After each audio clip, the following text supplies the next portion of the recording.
Lorsque Paul, écrivant à propos du dépouillement délibéré du Fils de Dieu, a dit que, existant en forme de Dieu, il n'a point regardé son égalité avec Dieu comme une proie arrachée, mais il s'est dépouillé lui-même. L'apôtre faisait ici allusion à l'orgueil et au désir ambitieux de Satan d'être semblable au Très-Haut. Ésaïe 14, 14, Luc 10, 18. Ceci est une interprétation juste de Pierre 2,4 et Jude 6.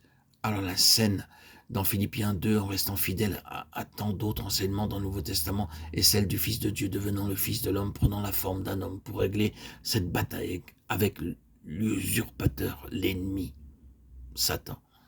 Et dans la même épître aux Philippiens 3, Paul, un bon soldat de Jésus-Christ, se met à montrer que le chemin de la victoire est celui où l'on regarde toute chose comme une perte. Avant la fondation du monde, des conseils divins ont eu lieu. Ils sont appelés le bon plaisir de sa volonté, le mystère de sa volonté, le plan de celui qui opère toute chose d'après le conseil de sa volonté, le dessein éternel. Éphésiens 1, 4, 5, 9, 11, 3, 11. Durant ces délibérations, certaines décisions très précises furent prises. Ces décisions étaient doubles. Le Fils de Dieu fut établi héritier de toutes choses et comme étant la sphère et le domaine de toutes choses. Hébreux 1, 2, Éphésiens 10, 11. Un peuple fut élu en lui, le Fils, pour être le complément de lui-même, le vase corporatif de son expression et de son administration, et fut désigné par les termes son corps, son épouse, son Église. Une vocation exprimant la conception de cette élection et de cette prédestination. Éphésiens 1, 4, 23, 5, 25, 32, 4, 1. À la suite de cette double désignation et élection, une révélation eut lieu parmi un grand nombre d'êtres célestes conduites par un seul être se trouvant dans une très haute position, située probablement très près du sommet. L'orgueil et la jalousie à l'égard de l'établissement du Fils furent les causes de cette révolte.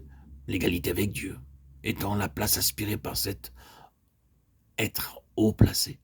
Cet être et les armées complices avec lui furent chassés du ciel et n'ont pas gardé leur première condition. Jude chapitre 6, selon une version anglaise.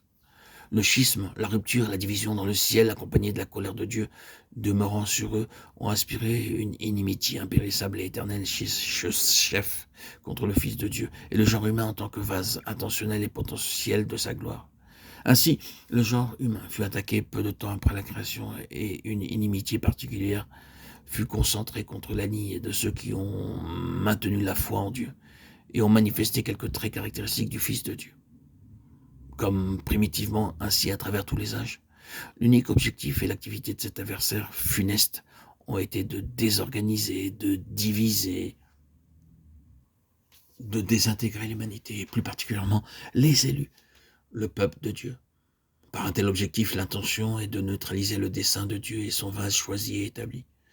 Dans cette bataille qui s'intensifie, la véritable Église est exposée à se trouver grandement impliquée. Dieu a pourvu à une pleine provision pour que l'Église affrontée résiste à ce grand ennemi. C'est un résumé général de l'enseignement effectif et des implications d'un aspect de cette épître aux Éphésiens.